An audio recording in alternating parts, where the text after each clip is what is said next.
আমি মনি আপাকে দিয়ে শুরু করতে চাই। আপা, আমরা আজকে দিনভরই দেখেছি সাধারণ মানুষের, শোকার্ত মানুষের ঢল। সংখ্যা ঠিক কত বলা মুশকিল, কিন্তু যে স্রোত আমরা দেখেছি, সমুদ্র নাকি মহাসমুদ্র, সেটি নিয়ে আসলে আলোচনার দাবি রাখে। রাষ্ট্রীয় মর্যাদায় বেগম জিয়াকে দাফন করা হয়েছে জিয়াউর রহমানের কবরের পাশেই। আজকে আমি আসলে আপনার কাছে খুব বেশি প্রশ্ন করব না, প্রশ্নেরও কিছু নেই।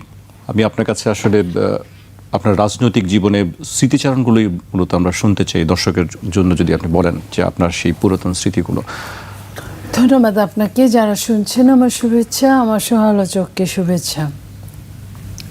দেখেন, একটা কি বলবো, মহানায়কের যবনিকা, মানে বাহ্যিকভাবে আমি এটাই বলবো যে উনি দেশটাকে যতটুকু দিয়েছেন, যতটুকু দেওয়ার চেষ্টা করেছেন, উনি যতটুকু দিতে পেরেছেন বা দিয়েছেন, তার চেয়ে উনি অনেক বেশি এই দেশটাকে নিয়ে ভেবেছেন। এটা আসলে যারা পাশে ছিল তারাই অনেকটা বলতে পারবে। উনি এমন একজন মানুষ ছিলেন যে আজকের যে জনস্রোত বলেন, মহাসাগর বলেন, জনগণের জনসমুদ্র যাই বলি না কেন, এটা উনি ডিজার্ভ করেছেন বলে সমস্ত বাংলাদেশ থেকে একদম কালকে থেকেই মানুষ রওনা হয়েছে এই শীতের মধ্যে, এবং আজকে কত ভোর থেকে মানুষ যাচ্ছেন। সব কিছু মিলে সরকার যা করেছেন, আমরা সরকারের প্রতি সন্তুষ্ট। ওনাকে যে মর্যাদাটা দেওয়া হয়েছে, বাংলাদেশের গণতন্ত্রকে এই মর্যাদাটা দেওয়া হয়েছে। বাংলাদেশের মানুষ যে সত্যিকার অর্থে গণতন্ত্র মানা মানুষের উপস্থিতি, সেটা বোঝায়।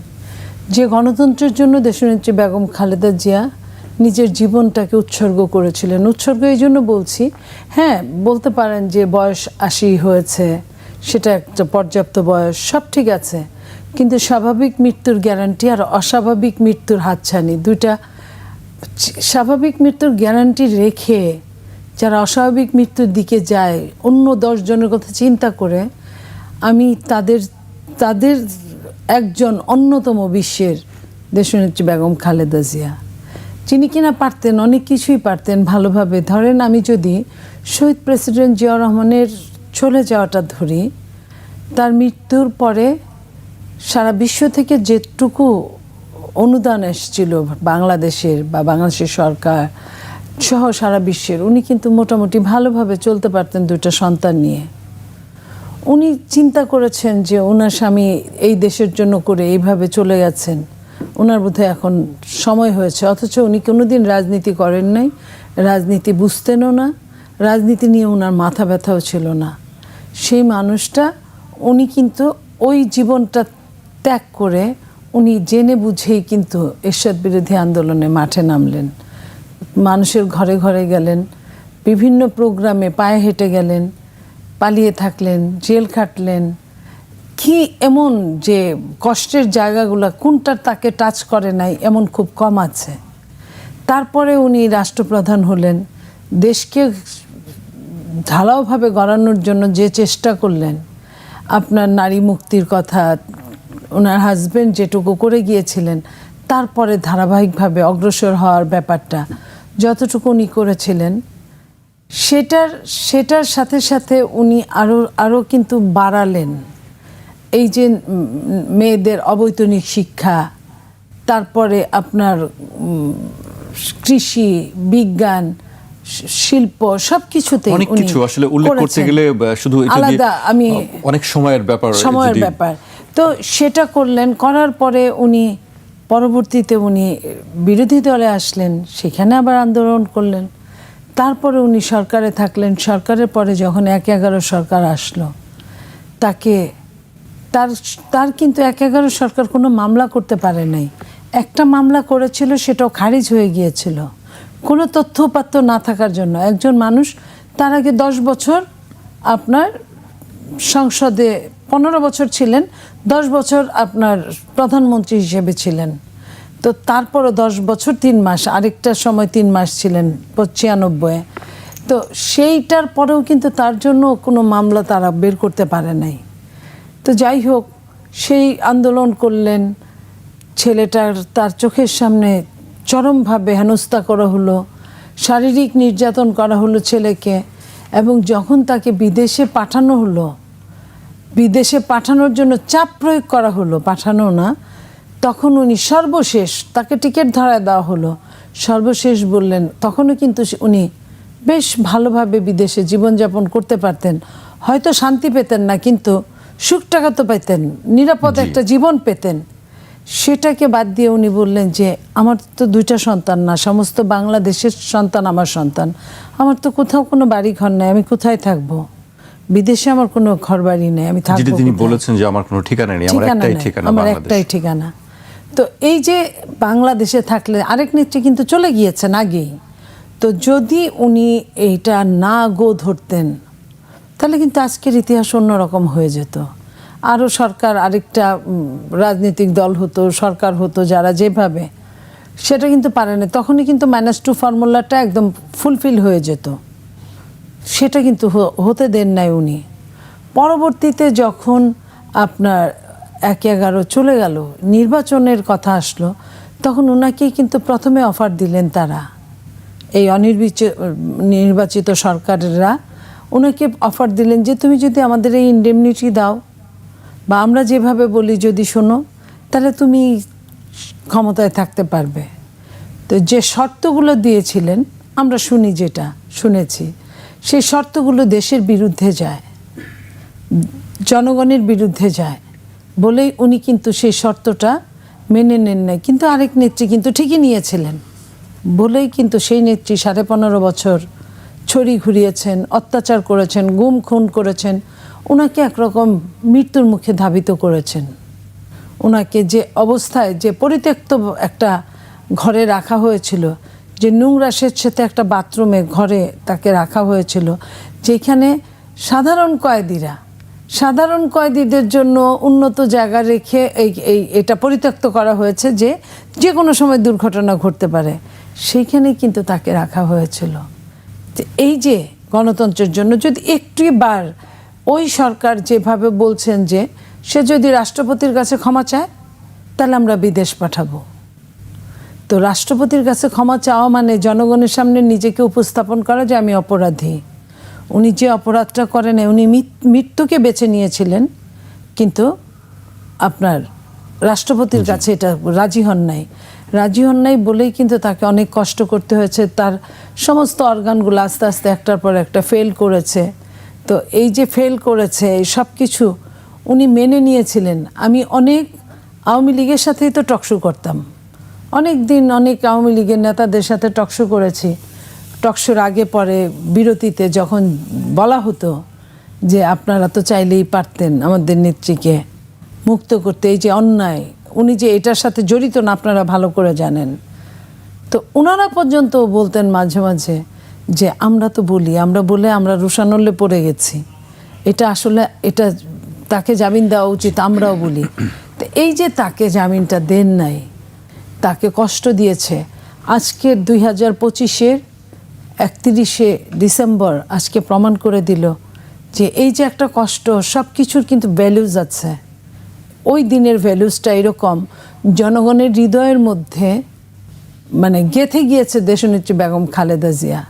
সে যে দলই করুক না কেন, যেখানেই থাকুক না কেন, উনি অবিসংবাদিত হতে পেরেছেন, জনগণকে নিয়ে চিন্তা করেছেন বলেই উনি অবিসংবাদিত হতে পেরেছেন, সার্বজনীন হতে পেরেছেন। এই সার্বজনীন হতে পারাটা, এটা আমি মনে করি অতীতে ছিল না এরকম, সার্বজনীন হয়ে ওঠাটা, জাতীয় ঐক্যের প্রতীক হয়ে ওঠাটা, সেটি নিশ্চয়ই সময়ে তাকে সেই জায়গাটিতে পৌঁছে দিয়েছে, দাঁড় করিয়ে দিয়েছে, তিনি সেই জায়গাটা অর্জন করতে পেরেছিলেন। আমি মোস্তফা কামালের কাছে আসতে চাই এই পর্যায়ে, আমি আপার কাছে সেই স্মৃতিচারণগুলো আমি শুনতে চাই, কিন্তু তার আগে মোস্তফা কামাল ভাইয়ের কাছে আসতে চাই। কামাল ভাই, আজকে আমরা দেখেছি, আপনিও দেখেছেন, পেশাগত দায়িত্ব পালনের জায়গা থেকে দেখেছেন, বলা হচ্ছে যে মুসলিম বিশ্বের স্মরণকালের সবচেয়ে বড় জানাজা এটি। আমি দেখিনি, আপনিও দেখেছেন কিনা আমি জানি না, আপনি এই পুরো বিষয়টিকে কিভাবে দেখবেন? এই অভূতপূর্ব একটি ঘটনা আমাদের। ধন্যবাদ আপনাকে। সহ-আলোচক মনি আপাকেও ধন্যবাদ। তিনি স্মৃতিকাতর এবং অনেকটা আবেগপ্রবণ, আর সেটা হওয়াই স্বাভাবিক। নীলুফার মনি সহ ছাত্রদল থেকে যারা বেড়ে উঠেছিলেন, সরাসরি তাদের আইডল ছিলেন বেগম খালেদা জিয়া। তার সরাসরি স্নেহ তারা পেয়েছেন, সেখান থেকে শিখেছেনও। কতটুকু শিখেছেন সেটা জাতি দেখবে, নিশ্চয়ই শিখেছেন। তো বেগম জিয়ার কাছ থেকে যেটা সবচেয়ে শিক্ষা নেওয়ার একটা জিনিস ছিল, পেশাগত জায়গা থেকে আমি দেখেছি, সেটা হচ্ছে শৃঙ্খলা। সেটা আজকে তিনি দুনিয়াতে নেই, সশরীরে নেই, অশরীরে আছেন বা ছিলেন ঘন্টা কয়েক আগেও। তার জানাজায়ও আমরা শৃঙ্খলার একটা রেশ কিন্তু দেখলাম। সেটা সম্ভবত শুধু শৃঙ্খলা চাইলেই শৃঙ্খলা চলে আসে তা না, সম্ভবত উপরওয়ালারও কোনো বিধান থাকে, প্রকৃতিরও কোনো আশীর্বাদ থাকে। গতকাল পর্যন্ত কিন্তু উদ্বেগ ছিল ব্যাপক জনসমাগম হবে, সেটা সবাই নিশ্চিত, কিন্তু এই জনস্রোত সামলানো কতটা সহজ হবে সেটা নিয়ে কিন্তু উদ্বেগ ছিল। কিন্তু খেয়াল করে দেখুন কি চমৎকার আয়োজন, একদম নিয়ে আসা থেকে শুরু করে জানাজার থেকে আবার স্বামীর পাশে নিয়ে যাওয়া পর্যন্ত শান্তিপূর্ণ, পিসফুলি যেটাকে বলে, এইগুলো একদিক। আর প্রকৃতির বিষয়টা বলবো এইভাবে, বলা হয়ে থাকে একটা দীর্ঘ সময় বলা হতো যে প্রেসিডেন্ট জিয়াউর রহমানের জানাজা ছিল বাংলাদেশের মধ্যে সবচেয়ে বড় জানাজা। তো আবার বেগম খালেদা জিয়ার জানাজাটাও ঠিক ওই জায়গাতে হয়েছে, মানিক মিয়া এভিনিউতে হয়েছে। এগুলো তথ্য, জি, বিশ্লেষণ যে যার মতো করবে। আবার সমান্তরাল তথ্য আছে যে আবহাওয়া বা আবহাওয়া তো এরকম ছিল জিয়াউর রহমানের মাজারটা এই জায়গায় থাকবে কিনা, কিন্তু প্রকৃতির কি আশীর্বাদ, দুই একদিন কিন্তু শাবল নিয়েও গিয়েছে, খুঁড়াখুড়িও হয়েছে, কবরটা ওখানে হয়েছে। এগুলো কিন্তু ভাবনার বিষয় আছে। এবার আসেন তার আগের অংশটুকু। আমরাও পড়েছি, এই জেনারেশন পড়ে কিনা ঠিক জানি না, যে ধৈর্য ধরা সফল হওয়ার জন্য ডেল কার্নেগির বই পড়ে, আমরাও পড়তাম ছোটবেলায় বলা হতো আমাদেরকেও, যেটি কিন্তু ধৈর্য ধরার যে জ্যান্ত, এবং এখনো তিনি জ্যান্তই মনে হবে ধৈর্যের প্রতীক হিসাবে, কখনো ধৈর্যচ্যুত হননি। এটা সেই রাজনীতিতে আসার আগ থেকেই পরিচ্ছন্ন পরিপাটি থাকতেন, সেটা সবাই জানে। কিন্তু নিয়মানুবর্তিতা যেটা, শৃঙ্খলা যেটা, সেটা দেখেন বিএনপির রাজনীতিতে তিনি এসেছিলেন দলীয় ঐক্যের প্রতীক হয়ে, দল রক্ষার কোরামিন হয়ে। কারণ বিএনপির অবস্থা এত এলোমেলো বিধ্বস্ত হয়ে গিয়েছিল। আবার এসে চেয়ারপারসন হয়ে যাননি, কিন্তু সদস্যপদ, ভাইস চেয়ারম্যান, ভারপ্রাপ্ত চেয়ারম্যান, তারপরে চেয়ারম্যান, অর্থাৎ তার প্রতিটি কাজে কিন্তু একটা শৃঙ্খলাবোধ, একটা চেইন সেই শুরু থেকে। সর্বশেষ আপনি দেখেন যখন কারাগারে গেল তিনি, ওখানেও আরেক দৃষ্টান্ত, হেঁটে গেলেন। বাংলাদেশ থেকে সম্ভবত দ্বিতীয় এই রেকর্ডটি নেই যে হাঁটতে হাঁটতে কারাগারে গেলেন। ওই দিন বিএনপির একটা অংশের কর্মসূচি ঘোষণা না হলেও প্রস্তুতি ছিল যে সেই দিন ঢাকা শহর কাঁপিয়ে দেয়া, কিন্তু তার নির্দেশনা ছিল যে না, ওই পথে যেও না, যে এখানেও শৃঙ্খলার বিষয় আছে। একজন ডাক্তারের সাথে কথা হয়েছিল আমার গতকাল, ওনার মেডিকেল বোর্ডে ছিলেন। ডাক্তার সাহেব আবেগপ্রবণ হয়ে বললেন যে মাঝে দিয়ে একদিন, এই গত 1 মাস 7 দিন যে সময়টা কারাগারে ছিলেন, হাসপাতালে ছিলেন, মাঝে দিয়ে একদিন উনি কথা বলেছিলেন, এবং প্রথম কথাটাই ছিল যে আপনারা কেমন আছেন। যে কথা বলতে পারছেন না, কিন্তু চোখ খুলে বললেন যে আপনারা কেমন আছেন। ওই ডাক্তার সাহেব অনেকদিন বেগম জিয়ার চিকিৎসা করেন। তো তিনি বলছিলেন, নিজের মতো করে বলছিলেন তিনি, যে একটা পেশা আছে যেই পেশার কাছে রুগী এবং স্বজনরা সব কিছু খুলে বলে, আর অন্য কোনো পেশায় কিন্তু এইভাবে বলে না। উকিলদের কাছেও কিন্তু সব বলে না, সুবিধা মতো বলে, অর্ধেক বলে। তো উনি বলেছেন যে যতবারে বেগম জিয়ার চিকিৎসার্থে উনি ওনার কাছাকাছি গেছেন, যে আগে জিজ্ঞেস করে কেমন আছেন, যে এরপরে বেশি কথা উনি বলতেন না, যে শব্দমিত ব্যয় বলতে যেটা আমরা বলি জার্নালিজমের টার্মে, যেটাকে আমরা ওয়ার্ড ইকোনমি বলি, যে গুণে গুণে কথা বলা। বরাবরই তিনি সেটা চর্চা করেছেন গণমাধ্যমের কর্মী হিসাবে। আমি ওনার সাক্ষাৎকার নিয়েছি 2 বার। একবার তখন তিনি বিরোধী দল বলতে সংসদীয় বিরোধী দল নয়, কারণ তখন বিরোধী দল বলতে আসলে কিছু ছিল না, অথবা বিরোধী দল বলতে আওয়ামী লীগকে মনে করা হতো, যেহেতু সংসদীয় পদ্ধতিতে যদি হিসাব করেন। অর্থাৎ এরশাদের শেষ দিকে, এরশাদ জমানার শেষ দিকে একবার ওনার ইন্টারভিউ করেছিলাম আমি। আবার 91-তে যখন ক্ষমতায় এসেছেন তারপরে আরেকবার করেছিলাম। তো আমার মতো করে আমি দেখেছি রাজনীতিবিদদের মধ্যে যেই ধীরস্থির কথা বলা, গুনে গুনে কথা বলা, আমরা গণমাধ্যম কর্মীরা কিন্তু পছন্দ করি যে কাউকে একটা প্রশ্ন করলাম যদি সুনির্দিষ্ট জবাবটা দেয়, আমাদের লিখতে বা তুলে আনতে সুবিধা হয়। কারণ আমাদের অনেক তিক্ত অভিজ্ঞতা আছে যে প্রশ্ন করি, 5 শব্দে জবাব দেন, মিনিমাম 500 শব্দ। এবং ওখান সেটি থেকে অন্যদিকে চলে যান, 10টা শব্দ উদ্ধার উত্তর না করতে দিয়ে পারে আরেক দিকে চলে যান। 10টা শব্দ উদ্ধার করতে পারে না। উনি দেখা যেত যে গুনে গুনে কথা বলতেন, অথচ তিনি তো বনেদি রাজনীতিক ছিলেন না। বিএনপিতে তখন আনায় হয়েছিল যে দলটা ভেঙে যাচ্ছে, দলটা রক্ষার জন্য। তিনি পরবর্তীতে মৃত্যুর দিন পর্যন্ত অথবা আগামী দিন পর্যন্ত, আগামী সময়গুলোতে ঐক্যের যে একটা প্রতীক, তাকে স্মরণ করতে হবে। এবার যখন আমাদের ফ্যাসিস্ট সরকার অথবা স্বৈরাচারী শেখ হাসিনা সরকার পতন হলো, মানুষের কিন্তু অপেক্ষা যে দেখি বেগম জিয়া কি বলে, যে ওখান থেকে কোন বার্তাটা আসে। কারো কারো ধারণা হয়েছিল যে উনি একটা গরম বক্তৃতা দেবেন বুঝি, কিন্তু দেখা গেল যে সামান্য কয়েক শব্দে বাক্যে প্রথম আহ্বান হলো ধৈর্য ধরার, দ্বিতীয় আহ্বান ছিল যে উচ্ছৃঙ্খলতা না করার, তৃতীয় আহ্বান ছিল প্রতিশোধ পরায়ণ না হওয়ার। চারটেখানি কথা নয় কিন্তু, অন্তত বাংলাদেশের বাস্তবতায়। তো সেটা আমরা দেখলাম। পরবর্তীতে সম্ভবত ওনার আরও 2বার বক্তব্য এসেছিল, ছোট্ট ছোট্ট বক্তব্য, এরকমই আহ্বান। প্রতিহিংসা পরায়ণ না হওয়ার একটা উদাত্ত আহ্বান ছিল তার। তো একটু ভালো লাগার দিক হচ্ছে এখানে এই যে ভারপ্রাপ্ত চেয়ারম্যান আসার পর থেকেও এই পর্যন্ত আমরা যতবার ওনার যে কয়েকটা বক্তব্য শুনেছি, মায়ের ছোঁয়া ওখানে বোধহয় একটু আমরা দেখেছি যে প্রতিশোধ পরায়ণ না হওয়ার একটা বার্তা আছে। আরেকটা বেশি উল্লেখ করবার মতো, বেগম জিয়ার যে 3বারের কথা বললাম, 3টা ছোট্ট ছোট্ট বক্তব্য, একবারও কোথাও বলেননি যে আমার প্রতি এই অবিচার হয়েছিল। নীলুফার মনীসহ বিএনপি নেতা নেত্রীরা বলছেন, স্বাভাবিক বলার কথা। তিনি নিজের থেকে একবারও বলেননি যে তার উপর কি অত্যাচার হয়েছিল। সেটার ছাপ তারেক রহমান সাহেবের মধ্যে আমরা কিন্তু দেখছি যে তার উপর কি নির্যাতন নিপীড়ন হয়েছে, সেটার শোধ নিতে হবে, এই ধরনের টোন কিন্তু আমরা এখন পর্যন্ত দেখিনি। তার মানে যে ঐক্যের প্রতীক বলছি বা প্রতিহিংসা পরায়ণ না হওয়ার যে দৃষ্টান্ত বলছি, সেটার একটা ছায়া পড়েছে। এটা আমাদের জন্য আশাব্যঞ্জক। জি, মোস্তফা কামাল ভাইয়ের কথা আমরা শুনছিলাম। এবার আমি মনিয়াপার কাছে আসতে চাই। মনিয়াপা, আপনি সারাদিন ভরই ছিলেন, আমরা জানি আপনার মনের অবস্থা, মানসিক অবস্থা। এর মধ্যেও আপনি যদি পুরাতন স্মৃতি যদি আমাদের সঙ্গে একটু শেয়ার করতেন, দর্শকদের সঙ্গে শেয়ার করতেন, খালেদা জিয়ার সঙ্গে আপনার যে মুহূর্তগুলো, কোন বিষয়গুলো আসলে আপনাকে আকর্ষণ করে বা টানে? ওনার সাথে বহু দিন কাজ করার সুযোগ হয়েছে ওনার সাথে, এবং নারী হওয়াতে আরেকটু এগিয়ে যাওয়ার সুযোগ হয়েছে। ধরেন যত কিছুই হোক, একজন নারী, আমরা যত ওজনে হয়তো ছোট মাপের নেত্রী বা কর্মী ছিলাম যখন অনেক আগে। আপনার বিয়েতে তিনি গিয়েছিলেন, আমি বলছি।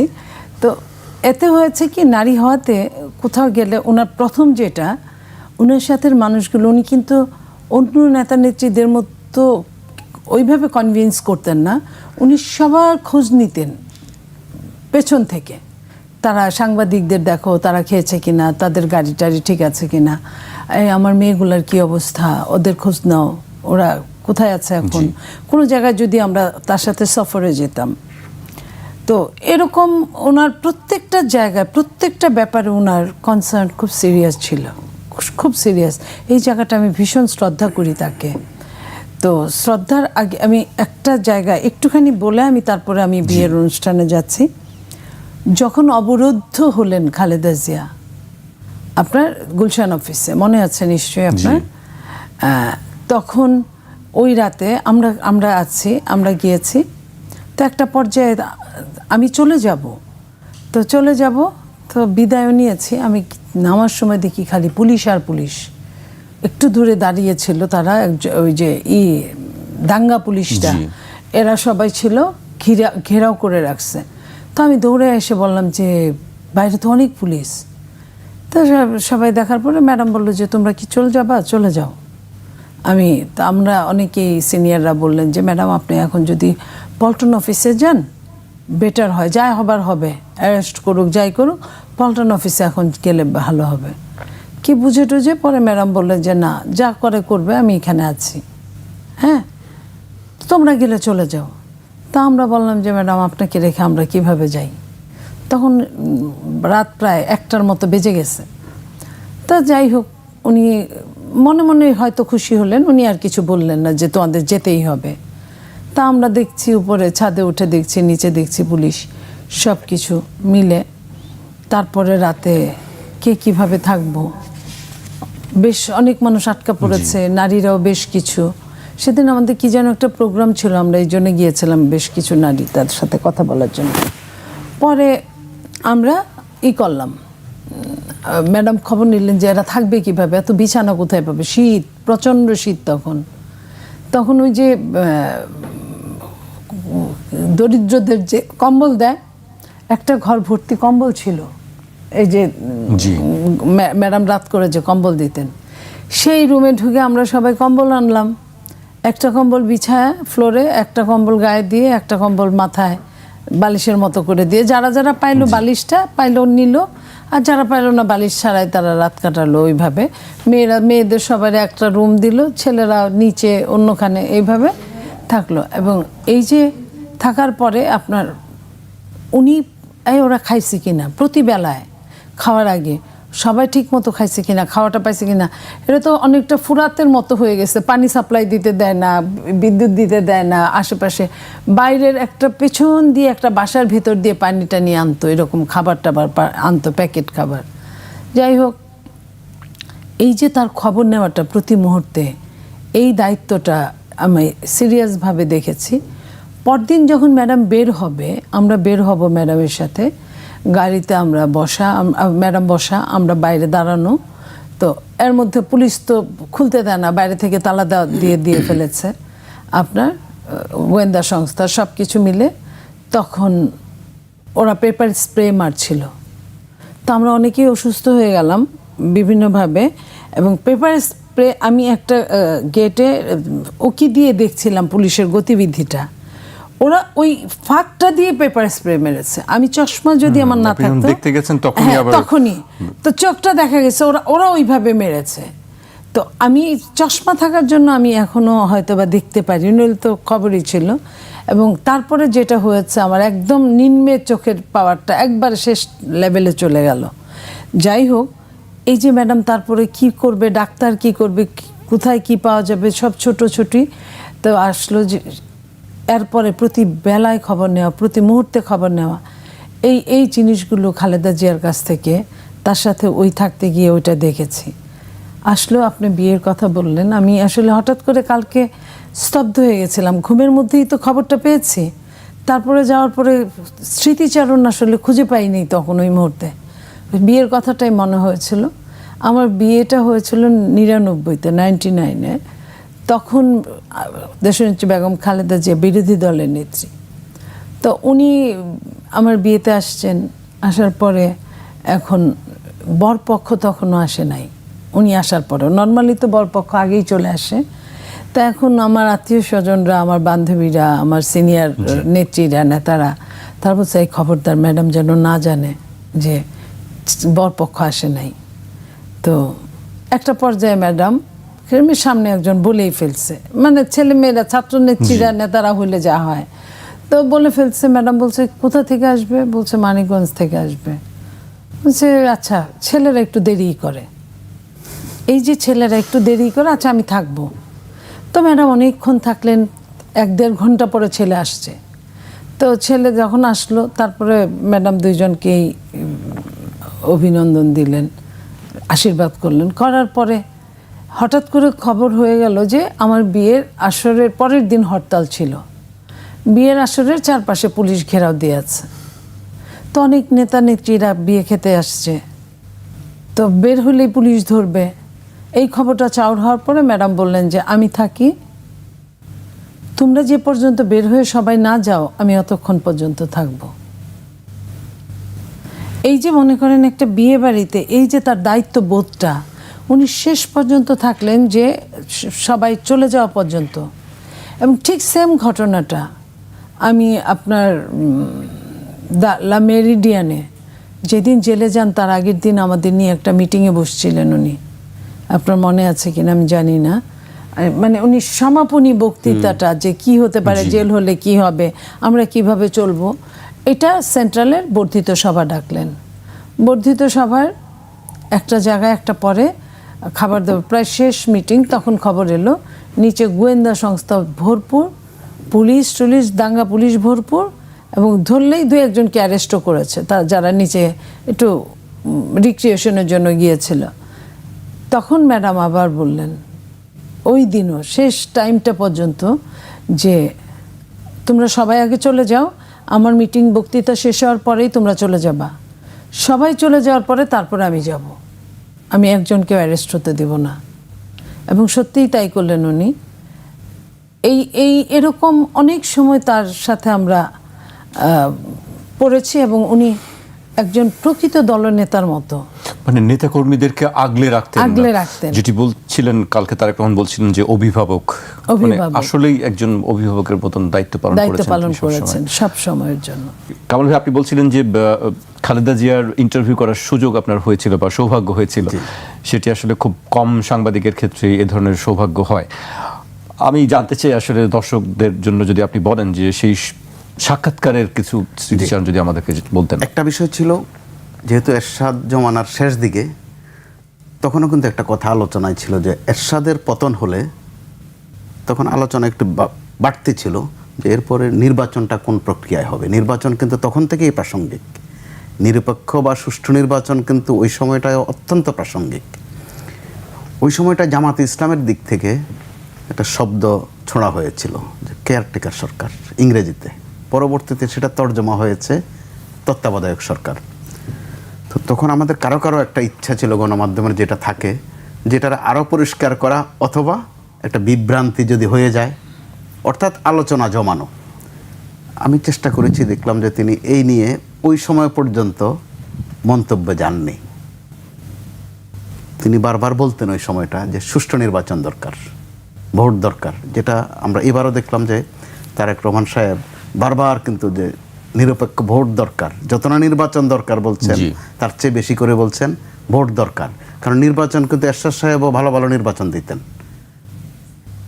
88তে নির্বাচন, 86তে নির্বাচন, আর স্থানীয় সরকার নির্বাচন তো লেগেই থাকতো। নির্বাচনের কোনো অভাব ছিল না দেশে, ভোট ছিল না মূলত। তো সেটা আমার অনেক দিন উপলব্ধি, এখন নতুন করে আরও উপলব্ধি যে ভোট শব্দটা, যে ভোট লাগবে, তো তার মানে কত দূরদৃষ্টি থাকলে একজন এইভাবে সুনির্দিষ্টভাবে মেনশন করতে পারেন। এরপর আরেকটা ঘটনা কিন্তু খুব উল্লেখ করবার মতো, সেটা সম্ভবত 90 ডিসেম্বরের 4 তারিখ। এরশাদ পদত্যাগ করবেন কি করবেন না, থাকবেন কি থাকবেন না, আবারও শাসন প্রলম্বিত করবেন কিনা, অথবা মার্শাল ল দিবেন কিনা, এই গুঞ্জন দিনব্যাপী। সন্ধ্যায় বিবিসি কিন্তু সংবাদ পরিবেশন করলো যে এরশাদ সাহেব অবিলম্বে পদত্যাগের সিদ্ধান্ত নিয়েছেন। বাক্যটা কত জটিল দেখেন, অবিলম্বে পদত্যাগের সিদ্ধান্ত নিয়েছেন, অর্থাৎ পদত্যাগের সিদ্ধান্ত নেননি, বা পদত্যাগের সিদ্ধান্ত নেননি, পদত্যাগ করবেন এই সিদ্ধান্ত নেননি। কত অগোছালো। ওই সময় বেগম জিয়ার এক বাক্য, যেটা ভয়েস অফ আমেরিকা থেকে প্রচার হয়েছিল ওই রাতে, তিনি বলছিলেন এত কিছু বুঝি না, তাকে পদত্যাগ করতে হবে আজই, এখনই। ওই সময় যেটা দেশে কি আলোড়ন তৈরি করেছিল, দেখা গেছে যে ওই রাতেই কিন্তু এরশাদ সোজা বাংলা ডিক্লারেশন দিতে হয়েছে যে তিনি পদত্যাগ করছেন। কাগজপত্র তৈরি করতে একদিন লেগেছে, 5 তারিখটা, 6 তারিখে আনুষ্ঠানিক তিনি ক্ষমতা হস্তান্তর করলেন। তো এইরকম একজন নেত্রীর এই যে বোধ, এই যে বিচক্ষণতা, ওই আমলে তো এরশাদ আমলের শেষ দিকে তো বেগম জিয়া একা হয়ে গিয়েছিলেন, কিন্তু খালি অপেক্ষা ছিল যে বিএনপিতে যেতে যেতে, ওই সময় মহাসচিবও চলে গিয়েছিলেন প্রায়, আমি কে এম ওবায়দের কথা বলছি, তিনি শেষ পর্যন্ত যাননি, কিন্তু বেগম জিয়া তাকে অব্যাহতি দিয়েছিলেন। তখন আলোচনা ছিল যে বিএনপিটা চলবে কি করে, ছাত্রদল ছাড়া কিন্তু দৃশ্যত ওনার আশেপাশে কেউ ছিল না তখন। দেখা গেল একটা পর্যায়ে শেখ হাসিনা সংসদ থেকে পদত্যাগ করতে চাইলেন, কিন্তু পদত্যাগ করতে পারলেন না। এগুলো বলছি আজকে কারণে কারণে এই কথাগুলো। আওয়ামী লীগ বলে যে তারা পদত্যাগ করছে, পদত্যাগ করে নাই, তারা পদত্যাগের সুযোগটাই পায় নাই। তার আগেই পদত্যাগে ফার্স্ট হয়ে গেছে জামাত। জামাত যখন পদত্যাগ করে ফেললো 10 জন সদস্য নিয়ে, আওয়ামী লীগ পদত্যাগ করার আগে এরশাদ সংসদ বিলুপ্ত করে দিলেন। এটা কিন্তু এই তথ্যটা জানা দরকার। অনেকে বলছেন যে আওয়ামী লীগ পদত্যাগ করেছে না, পদত্যাগ করেনি, অর্থাৎ পদত্যাগের সুযোগে পায়নি। তো তার আগের প্রেক্ষিতটা দেখেন, শেখ হাসিনার একটা ঘোষণা ছিল যে এই স্বৈরাচারের অধীনে যে নির্বাচনে যাবে সে হবে জাতীয় বেঈমান। কথাটা বলেছিলেন বিকাল নাগাদ। সন্ধ্যা নাগাদ দেখা গেল শেখ হাসিনা নিজেই এরশাদের অধীনে নির্বাচনে চলে গেলেন। তার আগ থেকেই যারা বিএনপি করেন না বা করে না, অথবা তখন 7 দল ছিল বিএনপির, সাতদলীয় অন্যান্য নেতা নেত্রীরা, ধরেন সাইফুদ্দিন আহমেদ মানিক, এই ধরনের যারা ছিলেন অন্য জোটের, তারা থাকতেন আওয়ামী লীগ জোটের দিকে, 8 দলীয় জোটের দিকে বা 15 দলীয় জোটের দিকে। তারা অপেক্ষা করতেন যে বেগম জিয়া কি বলে। অর্থাৎ তাদেরও একটা বিশ্বাস এবং ধারণা হয়েছিল বিভিন্ন কাজে কাজে যে বেগম জিয়া মুখ দিয়ে যেটা বলেন সেটার উপর বিশ্বাস করা যায়। তিনি এরশাদের অধীনে নির্বাচনে যাবেন না বলেছেন এবং যাননি।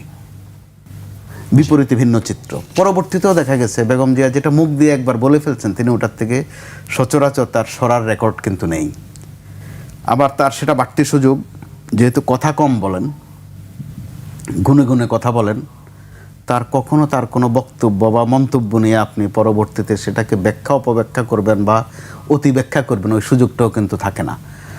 সংসদ বিটে আমি দেখেছি, একাধিক দিন দেখেছি, স্বয়ং 96 সংসদের কথা বলছি আমি, যেটা 21 বছর পর আওয়ামী লীগ ক্ষমতায় এসেছিল, বেগম জিয়াকে উত্ত্যক্ত করা, খেপানো বা একটু চটানোর হেন চেষ্টা নাই যেটা শেখ হাসিনা নিজেই না করতেন। আক্রমণাত্মক ভাষায় কথা বলতেন। আবার যেটা আওয়ামী লীগের একটা তাসিল হয়ে গিয়েছিল, নেত্রী যদি গালে 3টা দেন, বাদ বাকিরা 5-4টার কমে দেন না, কে কত উপরে উঠতে পারেন। দেখা গেছে মাঝে মধ্যে বিএনপির সদস্যরা জবাব দেওয়ার জন্য চেষ্টা করত, বেগম জিয়া ইশারায় না করতেন। এটাও কিন্তু এক সৌন্দর্য, যে মিথ্যা কথার জবাব আর একটা মিথ্যা দিয়ে দেওয়া। বেগম জিয়ার যেটা বরাবর আমরা খেয়াল করেছি, অনেক কিছু উনি জবাবই দিতেন না। এবার তো জবাবের অপেক্ষা ছিল যে ওনার উপর কারাগারে কি নির্যাতন হয়েছে তিনি বুঝি একটু বলবেন।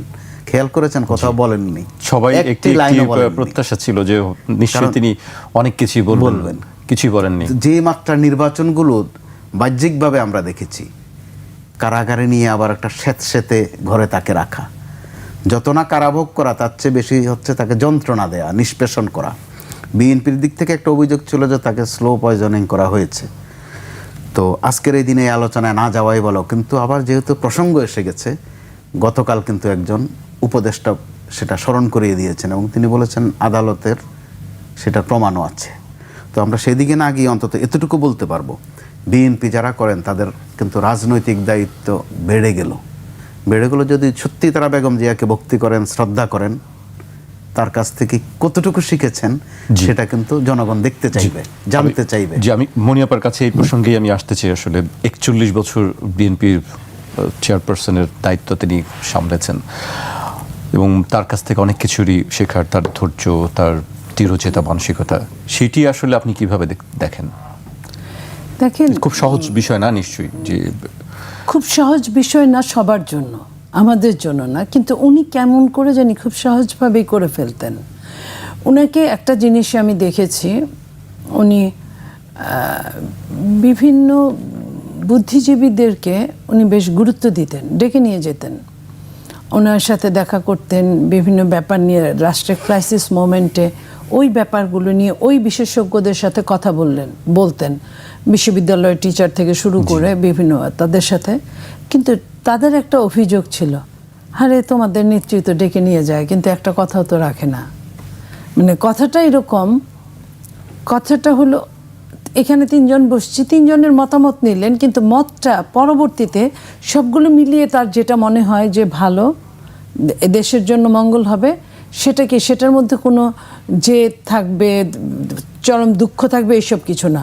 ওগুলো বাদ দিয়ে যেটা সবার জন্য প্রযোজ্য, এরকম একটা ডিসিশনটা উনি নেন। কিন্তু নেওয়ার আগে খুব খুব ঠান্ডা মাথায় উনি গল্প শুনেন, কথা বলেন। এবং আরও একটা জিনিস যেটা, উনি কোনো কথার মধ্যে কথা বলেন না। কেউ কথা বলছে, তাকে গুরুত্ব দিয়ে উনি শুনতেন, কথা শুনে উনি ওনার মতো শর্টকাট কথা বলে উত্তর দিতেন, কিন্তু গুরুত্ব দিয়ে শুনতেন। তা আমরা যারা বাংলাদেশের রাজনীতি করি তাদের ম্যাক্সিমাম লোক কিন্তু শুনতে আগ্রহী কম, বলতে আগ্রহী পছন্দ বেশি। এটা রাজনীতি না বোধহয়, এটা আপনার সব ক্ষেত্রে আমরা বেশি কথা বলতে পছন্দ করি। সেটা তো ওনার ক্ষেত্রে আমি এই জিনিসটা দেখতাম। আমি আরেকটা স্মৃতিচারণ এটার সাথে করি। ধরেন 2015-16 দিকে উনি জামালপুর গিয়েছেন। তো সার্কিট হাউসে উনি যখন খেতে বসছেন, আমরা কিছু নারী নেত্রী সহ ওনার রুমে, উনি খাচ্ছেন, আমরা কথা বলছি। তো একটা পর্যায়ে ওই দিন সকালবেলা একটা পত্রিকা, নাম নাই বললাম, সেই পত্রিকার হেডলাইনটা ছিল এরকম যে যেহেতু আমাদের অ্যাক্টিং চেয়ারম্যান তখনও সে দেশের বাইরে আসতে পারছেন না, জি তো শেখ হাসিনার আমলে বলছেন যে ম্যাডামের পরে ম্যাডাম না থাকলে তাহলে রাজনীতিতে জুবাইদা ভাবির কথা আসলো, লিখেছে তারা হেডলাইনে। জি তো ম্যাডাম বললেন যে কে জানি কথাটা হুট করে ছেড়ে দিল বলল, তো ম্যাডাম বললেন যে আমিও দেখেছি, আসার সময় গাড়িতে আমি দেখেছি। তো আমরা কারা কোনো একজন বললো যে ম্যাডাম আপনার প্রতিক্রিয়া কি? বলে আচ্ছা তোমরা কি মনে করো বলো তো। তা আমরা তো এই ব্যাপারটা এতটা সেন্সিটিভ বুঝেন, সবাই চুপ, কেউ কিছু বলে না। তো বলে না, একটা পর্যায়ে ম্যাডাম বললেন যে সবার দিকে তাকায় বললেন যে দেখো তোমরা তো অনেক দিন আমার সাথে রাজনীতি করো, ও তো পলিটিক্স করে নাই, ও তো বাংলাদেশের রাজনীতি অতটা বুঝে নাই, কখনো করে নাই। তা আমি তোমরা থাকতে কেন তাকে আমার আনতে হবে, তাকে কেন আমার তাকেই দায়িত্ব দিতে হবে? এইখানে এই কথাটায় তার মধ্যে যে গণতন্ত্রটা, তার মধ্যে যে গণতন্ত্রের ফিলিংটা, আমরা ওই ফিলিংটা সেদিন পেয়েছি। কি হবে কি হবে না, কি হয়েছে কি হয় নাই সেটা বড় কথা না, বড় কথাটা হচ্ছে তার মানসিকতার জি জিনিসটা যেটা আমরা দেখলাম, সেটা আমার কাছে মনে হলো যে না, একজন নেতার মতো উনি কথা বলেছেন। তো এরকম ধরেন অনেক ক্ষেত্রেই উনি এই জিনিসগুলো করতেন খুব ঠান্ডা মাথায়, সবাইকে মূল্যায়ন করে এই কথাগুলো যে যাদেরকে দরকার তাদের কথা মাঠের বলতেন। নেতাকর্মীদেরকে, তৃণমূলকে গুরুত্ব দেওয়াটা। একদিন আমি একটা নেতার নাম নাই বলি, ম্যাডাম দুইটা প্রোগ্রামে ম্যাডাম মঞ্চে ওঠেন না, নিচে বসে প্রোগ্রাম দেখেন। তার একটা শহীদ প্রেসিডেন্ট জিয়াউর রহমানের মৃত্যুবার্ষিকী, জন্মবার্ষিকী, এই প্রোগ্রামগুলোয় উনি যান না, উঠেন না খুব বেশি। তো সেই দিনও বসছে, ভাগ্য এমন যে আমি ম্যাডামের পাশে বসছি। তো ম্যাডামের পাশে তো ওরকম আমাদের দু একজন মহিলাদেরকে রাখেন এই কারণে যে একটা নারী তো উনি আফটার অল, হ্যাঁ কোনো কিছুর প্রয়োজন এই। তা আমি বসছি, তো মাইকে ও যে নেতার কথা বলছি উনি অনেকটা বুদ্ধিজীবী স্টাইলের, নাম বললে আপনারা সবাই এক নামে চিনবেন। তা এখন উনি বক্তব্য রাখছেন, বক্তব্য খুব সুন্দর রাখেন, তো বক্তব্য দিচ্ছেন। এখন একটা সময় ম্যাডাম বলে যে মনি তুমি কি তার বক্তব্যটা শুনলা? আমি বলছি জি ম্যাডাম। তো বলে যে দেখো কি সুন্দর কথা বলে, তাই না? আমি বললাম জি ম্যাডাম। তা তারপরে বলছে যে কিন্তু লোকটা না জানো একটু অলস, এই অলসটা যদি না হতো, ও তুমি জানো ওর এলাকায় খুব একটা যায় না, দেখেন কত খবর রাখে সে, এলাকায় খুব একটা যায় না। এবং আরও একটা কথা বললেন, তুমি জানো সে ঘুম থেকে 12টায় উঠে। এটা বলার পরে আমি আর কি বলবো, আমি তো এরপরে আমি হু হা বলা ছাড়া তো আমার কিছু বলার নাই। তো আমি চিন্তা করে দেখলাম যে উনি সমস্ত খবর রাখেন, সব খবর রাখেন, একজন ব্যক্তিগত ধরেন 300 আসনের এরকম 300 এমপি হতে পারে, উনি ক্লোজ, আমাদের উনার হাতে গড়া হতে পারে, বাট এই যে খবর রাখাটা, যে এলাকায় যান না বা কিছু, কি সুন্দর বলে, অথচ দেখো আরেকটুখানি কাজ করলে কি এমন হতো। তা এই জিনিসগুলো উনি প্রত্যেকটা জিনিস মনে হয় যে উনি খেয়াল করেন না, উনি এত বড় মাপের নেতা, উনি হয়তো এটা খেয়াল করেন না, কিন্তু ওনার চোখের সামনে পড়লে উনি অনেক কিছুই খেয়াল করে, অনেক কিছুই, এবং তাদের সম্পর্কে এইভাবে বলে। আরেকটা, আমি খুব মন খারাপ, আমি তখন এমপি শেষের দিকে, ম্যাডাম তখন প্রথম দিকে আমার প্রতি একটা ভয় ছিল। কেন আমি বলি, এমপিটা আমরা যখন হয়েছে আমাদের এমপি সংখ্যা খুব কম ছিল, ওই সময়টা আওয়ামী লীগের সাথে কথা বলা একটা বিশাল একটা ব্যাপার ছিল। তো ম্যাডাম ভয়ে ভয়ে থাকতো যে এ তো ভদ্র, কথা বলে কম, এইভাবে ও কি পারবে? কিন্তু যখন উনি দেখলো যে না আমি পারি না, শুধু ভালোই পারি, তখন উনি আপনার একটা পর্যায়ে জেলার কমিটি হবে, তো আপনি ঘটনাটা জেলা থানা সব কমিটি হবে। তো যেহেতু ইলেকশন করার রাজনীতি করি, মনে মনে করতে চাই, তো আমাকে একজন বললেন, আমি নামটাই বলি, মুস্তাফিজুর বাবুল, আমাদের জামালপুরের এক নেতা, উনি আমাকে বললেন যে মনি তুমি যদি সদরটা চাও তাহলে তোমার এখন থেকে সদরের দায়িত্ব নিতে হবে, তুমি ম্যাডামের কাছে চাও। তা আমি বলছি, ঠিক আছে ম্যাডামের কাছে চাও, আমার কাছে ব্যাপার না, বাট অন্যখানে ম্যাডামের যে ছোট ছোট গুড়া গুড়া লোক আছে এরা হলো ট্রাবল। তা বললো ঠিক আছে চাও। তা উনি আমি সঙ্গেই ঢুকছি। তা আমি বললাম ম্যাডাম আমার একটা জিনিস চাওয়ার আছে। ভালো যে কি বলো? তা আমি বললাম যে ম্যাডাম আমি জামালপুর সদরের দায়িত্বটা নিতে চাই। মানে একজন মানুষ, আমি তার চোখের দিকে তাকাইছি, তার চোখ দুটো স্পার্ক করলো। মানে আছে না অনেক সময় যে একটা জিনিস হঠাৎ করে একটা ভালো জিনিস পাইলে যেমন হয়, ওরকম একটা স্পার্ক করলো। তুমি নিতে চাও? অবশ্যই।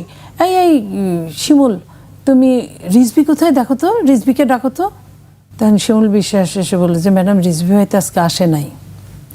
তো রিজভি কখন আসবে? কালকে আসবে, আমাকে মনে করে দিও। ওকে ওইটা দিতে হবে। মানে এত মানে সিরিয়াসলি অফারটা সে নিয়ে নিলেন, আমি মনে করলাম যে আমার বোধহয় সব পাইলাম আজকে। তারপরে শোনেন, পরের দিন আমি গেলাম, রিজভি ভাই যাবে, আমি আবার শিমুল ভাইকে বললাম যে শিমুল ভাই, ম্যাডাম তো কালকে বলছিলেন ওই কথাটা, তো একটু তাহলে আজকে একটু রিজভি ভাই আসছে একটু বলে দেওয়ার জন্য। তা শিমুল বিশ্বাস বললেন যে ঠিক আছে আপনি যাই বলেন। তা ম্যাডাম বললো তুমি কেন আসছো? আচ্ছা ম্যাডাম যে কালকে যে বলছিলেন রিজভি ভাইকে বলে দিবেন। এই দেখো রিজভি কোথায়, রিজভি কোথায়? তো রিজভি ভাইকে চড়াও করে আনা হলো। বলে যে মনি যা বলে, যেভাবে বলে ওইটাই করবো। আমি বলছি ম্যাডাম আমার আরেকটু কথা আছে। বলে যে বলো। আমি বলছি ম্যাডাম আমি তো টকশো করি, প্রতিদিন তো আমার এলাকায় যাওয়া সম্ভব হবে না, আর প্রতিদিন যদি আমি না যাই, দায়িত্বে থাকি, এটাও দেখতে আমার কাছে খারাপ লাগবে। তো আমি যদি আমার নিজস্ব কোনো মানুষ যারা জাগদল থেকে রাজনীতি করতেন জিয়া রহমানের সময় থেকে, আমি যদি ওরকম কাউকে দেই সিনিয়র এবং ওইভাবে যদি কাজটা করি, তুমি যেভাবে করতে চাও তুমি করবা, রিজভি ও যেভাবে বলে ওইভাবে ও করুক। দুঃখজনক ব্যাপার কি জানেন, উনি বললেন এত আন্তরিকতা নিয়ে, এত কিছু নিয়ে, কিন্তু আমি ফাইনালি গিয়ে ওটা পেলাম না। ফাইনালি আমাকে দলের কে বা কারা আমার সাথে এটা উল্টা করে দিল। আমি ওনাকে বলবো, একটা পর্যায়ে চিন্তা করা শুরু করলাম যে দোতলাতে যে কথাটা হয়, দোতলা থেকে নিচতলায় নামলে সে কথাটা উল্টো হয়ে যায়। একটা পর্যায়ে আমরা কথা বলাই কমায় দিলাম যে কি হবে, বরং তাকে ছোট করা হয়। আমি একদিন রাগ করে বললাম যে আপনারা কি মনে করেন আমার সঙ্গে কি আমার নেত্রীর দ্বন্দ্ব আছে? আমি কি তার কম্পিটিটর? তাহলে উনি বলার পরে কেন হবে না? যে তার মানে কি উনি আমার সামনে একরকম বলবে, আপনাদের সামনে আরেক রকম বলেছে? তারপরে যখন আরও বোঝা শিখলাম, যখন বলে যে উপর থেকে বলা আছে, আমি বলতাম উপরটা কে? আমি তো সর্বোচ্চ উপর চিনি, তাহলে আপনাকে বলতে হবে উপরটা কে। তারপর আর কোনো কথা থাকতো না অনেকের। তো এই যে বড় দলের অনেক রকম প্যারা আছে, সমস্যা আছে, সমাধান আছে। 17 বছর যারা ছিল তারা এখন অপাংতেও, যারা 17 বছর ছিল না তাদেরই এখন সবচেয়ে বেশি দরকার। তো এরকম তো হচ্ছেই হরহামেশা। বাট খালেদা জিয়া এই জায়গাগুলো থেকে একদম ভিন্ন মাত্রার ছিলেন, একদম ভিন্ন মাত্রার। উনি দলের মঙ্গল হবে কি কারণে, কিভাবে দেশের মঙ্গল হবে কিভাবে, এই চিন্তাটা উনি সবসময় করতেন। এবং যদি কাউকে বিশ্বাস করতেন, তার কাছে উনি খুব সরলভাবে অনেক কিছু তাকে দিতে পারতেন। জি, আপার কথা শুনতে শুনতে আমরা অনেক পিছনে চলে গিয়েছিলাম, মনে হচ্ছিল যে দেখতে পাচ্ছিলাম সব দৃশ্যগুলো ভেসে আসছিল। আরও শোনার ইচ্ছা ছিল, কিন্তু সময় স্বল্পতার কারণে আমাকে শেষ করতে হচ্ছে। আমি মোস্তফা কামাল ভাইকে দিয়ে শেষ করব। কামাল ভাই গৃহবধূ থেকে একেবারে শীর্ষ পর্যায়ে রাষ্ট্রের, দেশের শেষ জায়গায় একেবারে নেতৃত্বের, এই জায়গাটা আসলে কিভাবে সম্ভব হয়েছিল? আপনি খুব সংক্ষেপে যদি আমাদেরকে বলেন। একদম পরিষ্কার বিষয়টা। প্রথমত হচ্ছে মাইন্ডসেট ছিল কিনা, ধর্মীয় পরিভাষায় বললে যে নিয়ত ঠিক ছিল কিনা। প্রমাণিত যে তার নিয়ত পরিষ্কার ছিল, তিনি পেরেছেন গৃহবধূ থেকে দলের নেতৃত্বের চূড়ান্ত নেতৃত্বে গিয়েছেন পদ্ধতির মধ্য দিয়ে, পরীক্ষা দিয়ে দিয়ে, কিন্তু মন গড়ায় নয়, নেতৃত্বের বিকাশের মধ্য দিয়ে প্রধানমন্ত্রী হয়েছেন, অর্থাৎ সরকারে গেছেন। কিন্তু বেগম খালেদা জিয়ার পরিচিতি কিন্তু এখন আর একটি দলের প্রধান অথবা দেশের প্রধান হয়েছিলেন 3 বার, ওই জায়গায় সীমাবদ্ধ নয়, তার পরিমাপের স্কেলটা আরও উপরে।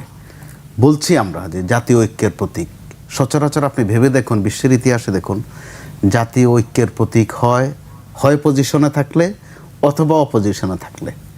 বেগম জিয়া তো শেষ দিকে অপোজিশনও ছিলেন না, ক্ষমতাসীনদের কাছ থেকে বলা হতো এটা তো অপোজিশনের মধ্যেই পড়ে না, অপোজিশন হচ্ছে জাতীয় পার্টি বা ওই দলের নেতা নেত্রীরা। কিন্তু প্রকৃতি এবং পরিবেশ এবং তার দৃঢ়তা তাকে কিন্তু জাতীয় ঐক্যের প্রতীকে নিয়ে গেছে। আজকে যারা, খুব প্রাসঙ্গিক কথাটা বলতে হয়, যারা আজকে মনে করছেন যে সংসদে না গেলে বা সংসদে না থাকলে বড় কিছু হওয়া যায় না, শেষ দিকে কিন্তু বেগম জিয়া সেটা প্রমাণ করে দিয়েছেন যে যদি দৃঢ়তা থাকে, সংসদে গেলেও সরকারে না গেলেও সেটি তো অবশ্যই ঐক্যের প্রতীক হওয়া যায়। এটা নিয়ে কেউ বিতর্ক করতে পারবে না। বরং আওয়ামী লীগ দিক থেকে যারা বিতর্ক তৈরি করত, তাকে নিম্নমানের ভাষায় গালি দিত। আমার অভিজ্ঞতা হয়েছে ওয়াজেদ সাহেবের ইন্টারভিউ করা, অর্থাৎ শেখ হাসিনার স্বামী বিজ্ঞানী ওয়াজেদ মিয়া। তিনি কিন্তু খুব মজার লোক ছিলেন, মিডিয়ার কাছে আসতেন না, কম আসতেন। তিনি 2 নেত্রীর তুলনা করতেন, নাম মুখে নিতেন না, বলতেন এইটা আর ওইটা, এইভাবে সম্বোধন করতেন। জি, আমরা পত্রিকায় তখন দেখেছি তার ইন্টারভিউ, তিনি বলতেন, তিনি তুলনা করতেন। জি। তো গণমাধ্যমে টুকটাক যখন এসেছে, ওনার ওই মূল্যায়ন যখন গণমাধ্যমে এসেছে, দেখা গেছে আওয়ামী লীগের দিক থেকে বা আওয়ামী লীগের ভিতরেও কিন্তু গোলমাল বেঁধেছে। অর্থাৎ সত্যকে বড় ভয় পাওয়ার ওই প্রবণতার কারণে। কিন্তু সত্য কি চাপা থেকেছে? থাকেনি। যেটা সর্বশেষ আজকে মানিক মিয়া এভিনিউতে গোটা জাতি দেখেছে। সবাই কি ওখানে বিএনপির নেতা নেত্রী ছিল? মোটেই না। সব দলের, সব মতের, অর্থাৎ সবার নেত্রী যেটাকে বলে, একদম প্রতীক যেটাকে বলে, তিনি প্রতীক হয়ে অবশ্যই থাকবেন। এবং সেই নমুনা কিন্তু আমরা অন্তত আজকের দিনটাতে দেখেছি। এর জের যদি সামনের দিনগুলোতেও পড়ে, সেটা আমাদের দেশের জন্য বলেন আর দেশের রাজনীতির জন্য বলেন খুব কাজে লাগবে। কারণ একটা নির্বাচন সামনে রেখে গত কয়েকদিন কয়েকটা ঘটনার কারণে নির্বাচনের মাঠটা হয়তো একটু ঠান্ডা, কারণ নির্বাচনের মাঠটা আবার উত্তপ্ত হবে কিছুদিনের মধ্যেই। আমরা যেটা দেখেছি, কেউ কাউকে মানছেন না, আবার এই প্রবণতা শুরু হয়েছে, জোট করছেন, বোঝাপড়া করছেন, সেটা নির্বাচনের প্রাসঙ্গিক হতে পারে। হ্যাঁ, কিন্তু এই যে বাড়তি কথাগুলো যেগুলো আসছিল বা প্রতিপক্ষের প্রতি যে ভাষা, আবার আমরা খেয়াল করেছিলাম গত কয়েকদিন বেগম জিয়ার মৃত্যু, জানাজা, দাফনকে ঘিরে কিন্তু এটা আজকে 2-3 দিন একটু কমেছে। আমরা আশা করব, যেহেতু তাকে আপনারা জাতীয় ঐক্যের প্রতীক সবাই বলছেন, ওই ঐক্যের মর্যাদাটা, ওই প্রতীকের মর্যাদাটা সবাই রাখবেন। সেটা তাদের নিজেদের জন্য যেন মঙ্গলজনক হবে, গোটা দেশের জন্য কিন্তু সেটা অবশ্যই মঙ্গলজনক হবে, এবং যার মধ্য দিয়ে বেগম জিয়ার অস্তিত্ব বেঁচে থাকবে।